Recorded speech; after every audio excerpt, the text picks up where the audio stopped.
ang mayor ko, ikaw, walang problema, dalawa yung congressman mo. But he insisted na hindi pwede. So siniraan nila ako. Sabi niya, hindi pwede. Kailangan ako lang ang tatakbo, suportahan mo ko. Paano mo nakilala to si Alice Go? Since she was fig farmer On your second term, did she express interest that she wanted to enter politics? Okay, sa pagkakaalala ninyo, kailan nag-apply ang Baufulad ng permit? Sino ang nag-facilitate? Sino ang humingi ng pumunta sa opisina mo para kumuha ng permit ng Baufulad? Itong si Zun Yuan at Hong Sheng Gaming Corporation, kailan po sila nag-apply ng business permit sa'yo? Okay, sa yung pagkakalam, ano mga negosyo ni Alice Go? Ang alam ko lang po to endorse the candidacy of Alice Go. Siya ba lumapit sa'yo? Ikaw nagkusa sa kanya na, ikaw nang sumunod sa akin. Para malaman kung so, initsapwera mo na talaga yung barangay captain na talagang tubong Bambantarlak. Wala. Kung makikita nyo po yung video during that time, talagang linalait na po nila ako Parang hindi ako naging mayor Wala po kayo. Nung kinausap mo si Alice Go to run for mayor, what did she say right away? Sabi did she agree right away to run for mayor? Hindi po. O nagpakipot ng konti? Magkano kinontribute ni Alice Go sa campaign kitty mo? Wala. Hindi mo nakikita si Mayor Kalugay sa Bamban? I was just able to meet him sa LMP one time. Okay. If I may continue, Madam Chair, I'd like to ask questions to the former mayor of Bamban, Mayor Feliciano. Mayor Feliciano? Yes, sir. Inibitahan yata kayo last hearing, di kayo nakapunta? Is it true? Yes, Your Honor, Senator Bakit? Chair. Yeah, there was a previous commitment. The problem was the message came in only that Friday, late afternoon. And the hearing was on a Monday. It's good that you acceded to the invitation of this committee to appear today. Yes, sir, no problem, sir. All right. Gaano ka kakatagal naging mayor ng Bamban? I was a mayor of Banban since 2013. No, when did you start your political career in Bamban? I ran 2010. I lost. And that was the first time, 2010? Yeah, that was the first time. All right. For mayor right away? Yes, sir, for mayor. And then? And then I got re-elected. I ran again 2013. You won? And then I won. Okay. And then I won for the next succeeding 2 terms again. So nag-graduate po ako up to 2022. 2022. Yes, Your so you completed your 3 terms. Yes, Your Honor. As mayor of Banban. Yes, Your Honor. Okay. Why did you endorse the candidacy of Alice Go for mayor to replace you? Because I gathered information that there was a barangay captain who was supposedly going to run for mayor. And at nag-usap na raw kayo na siya yung next mayor na endorse nyo. And all of a sudden, you endorsed the candidacy of Alice Go. Is that right? Yes, there was a barangay captain who wanted to run for mayor, but unfortunately, he did not get your endorsement. And instead, you endorsed the candidacy of Alice Go. Yes, sir. That's right. Yes. Why is that so? To make the long story short, yung barangay captain na yon, he was supposed to be my predecessor. Yes. But the problem was... Predecessor or successor? Successor pala, sorry. Successor. But the problem was, during my last term, I decided to run for congressman for the 3rd District. Did you run for congressman? Yes, I ran for congressman. Unfortunately, you lost. Unfortunately, I lost. Who was your opponent then? Kong Bong Rivera. All right. Okay. And then, during the time that I was campaigning, he insisted that I don't run for congressman because I already endorsed Congressman Noel Rivera to him. So, ang nangyari doon, hindi ka pwede tumakbo kasi in-endorse mo na si Congressman Noel, hindi ko siya pwedeng iwanan. So sabi ko, that's not a problem with me. Kahit na ang mayor ko, ikaw, walang problema, dalawa yung congressman mo. But he insisted na hindi pwede, so siniraan nila ako. So on late notice, No, was that during the campaign period already? No, prior to that. Prior to that. prior to that, Wala pang filing ng COC. wala pa po. This Okay. was after already the pandemic. Okay. So when I decided to run for congressman, sabi niya, hindi pwede. Kailangan ako lang ang tatakbo, suportahan mo ko. Sabi ng barangay captain. Yes. Okay. So on my part, since wala po akong running mate on my town, I decided I had to have a running mate of myself.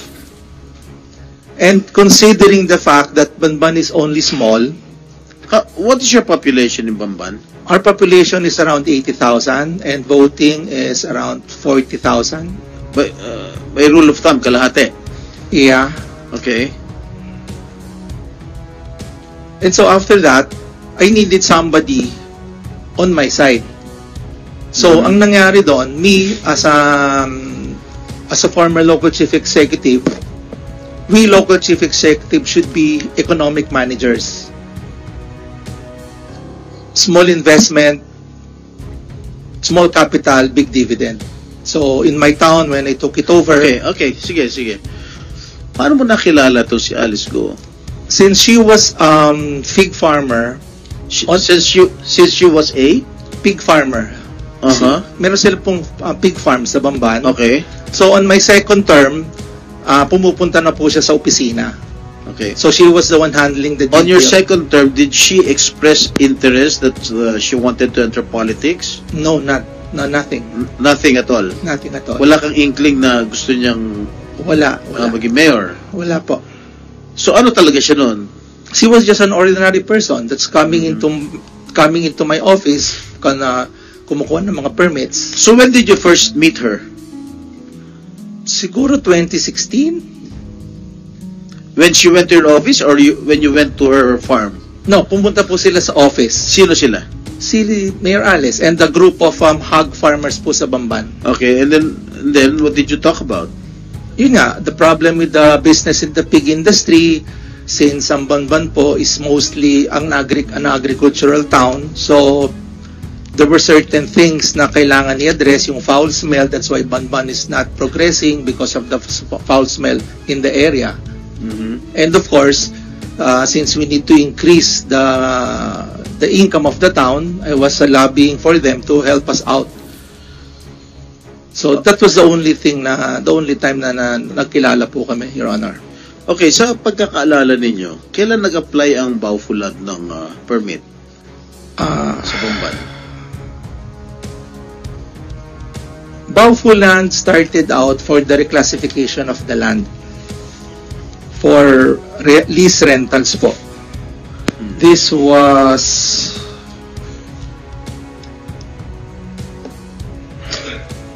March 8, 2019. March 8, Opo. 2019? Yeah. You were still the mayor then? Yes, sir. Okay. Sino ang nag-facilitate? Sino ang humingi ng pumunta sa opisina mo para kumuha ng permit ng Baufulad? Si Miss Alice Guo. Siya mismo. Yes, sir. Okay. Itong si Zun Yuan at Hong Sheng Gaming Corporation, kailan po sila nag-apply ng business permit sa'yo? Ang dinaanan ko lang po dyan was Hong Sheng. Hong Sheng. Yes, Sino sir. in behalf of Hong Sheng, sino nagpunta sa'yo? Sa Hong Sheng po, siya po yung nag-request din sa amin ng... Si Alice Go. Siya po. Sa tingin mo, anong participation niya sa Baufulad tsaka dito sa Hong Sheng Gaming? She was just an investor in my town that she bought the land and then she had investors under her arm to put in money in the town para patayo po yung mga buildings for lease rental po ng real estate property. May idea po ba kayo kung anong klaseng operasyon ang ginagawa niya sa loob ng Baufo compound sa Bamban Tarlac? Ay, wala po. Kayong nakuupong mayor? When I was mayor already, but just they got the loan from us and then No, excuse me? letter of no objection. Yeah. Who provided that loan? What do you mean, sir? Sino nag-issue ng loan? The Sangguniang Bayan po. During your time? During my time. You approved it? No, hindi po ako. There was the Sangguniang Bayan approved the letter of no objection. Yes, the but resolution. of course, when they approve it, the mayor will also sign. I didn't sign the document, Your Honor. The document is signed by the SB Secretary and the Vice Mayor. But you were, as mayor, aware ka dun. Yeah, I was aware, but I wasn't part of that document. I am part already of the building permits and the other things with regards outside of that reclassification, Your No, Honor. you mean to say you did not sign the... Is that an ordinance? It's a resolution, Your It's a Honor. resolution. Yes, Your Honor. The mayor doesn't sign the resolution when approved by the Sangguniang Bayan? The mayor doesn't sign the resolution, Your Honor. Only the Vice Mayor. Well, nung panahon namin, dumadaan sa amin eh. Anyway, nag-issue ka ba ng travel pass kay Wang Ziyang, the incorporator of Baofu? As I could recall, Your Honor, during the time of the pandemic, if a legitimate business owner comes to my office and asks for a travel permit in order to move out of Banban and coming to Banban because may negosyante sila, yes, probably I did, Your Honor. You did. Why? Your Honor, you're a businessman and then they need to travel back and forth to Fontana. But you didn't check his background? No, Your Honor. Why did you not check his background? Nagbibigay ka na lang ba kahit sino pa mag-apply ng permit sa'yo? Walang due diligence? Wala na, Your Honor, because during the time it was pandemic already. And you know, wala na pong negosyo sa Katulad bayan. nito, big boss pala ng Pogo itong Wang Ziyang. So it's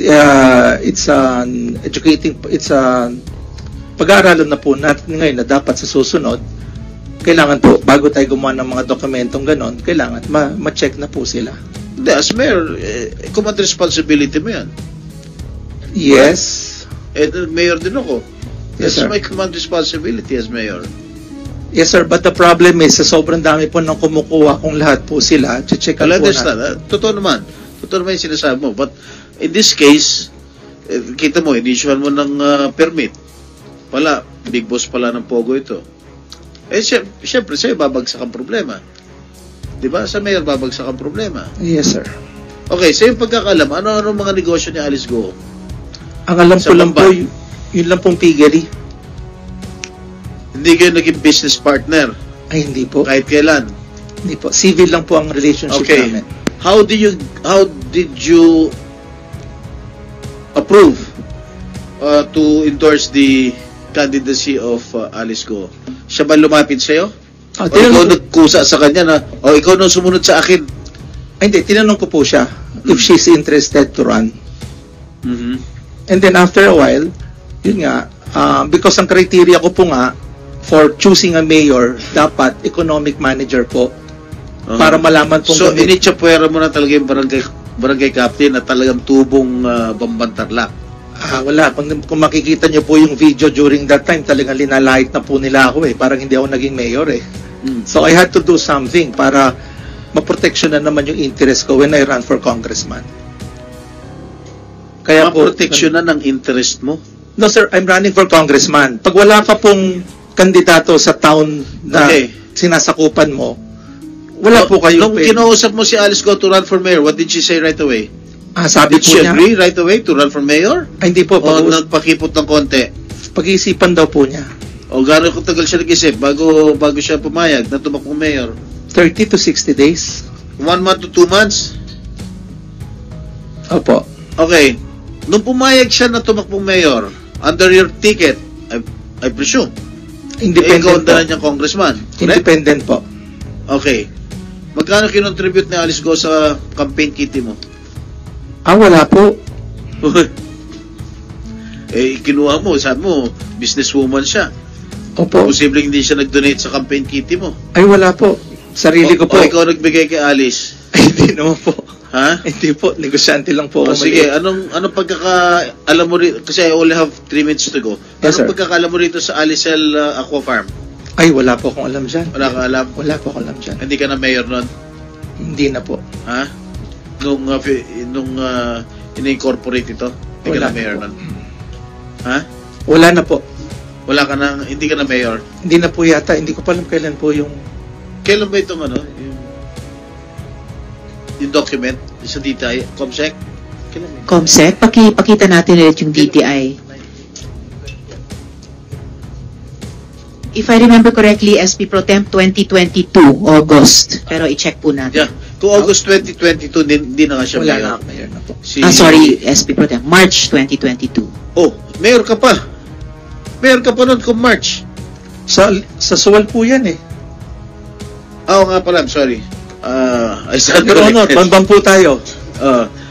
Hindi, pero wala kang kinalaman. Wala po. Ha? Wala. Hindi mo nakikita si Mayor Kalugay sa Bamban? I was just able to meet him sa LMP one time. Sa LMP? Yes po. Na magkasama sila ni Mayor Alice? Ay, hindi po. LMP po yun. Dito po sa Marriott yun eh. Ha? Sa Marriott po. Po siya, naging presidente ako ng LMP. Sa convention ng lahat ng mga presidente. Opo. Oh, hindi ka nagkakasama ni Hindi Mayor po. Kalugay. Hindi po. Pero kilala mo siya personal? No, civil lang po. Civil lang? Opo. So wala kang alam sa dalawa? Wala po. Sigurado ka? Opo. Sige. I'm done. I'll just, Madam Chair, thank you very much.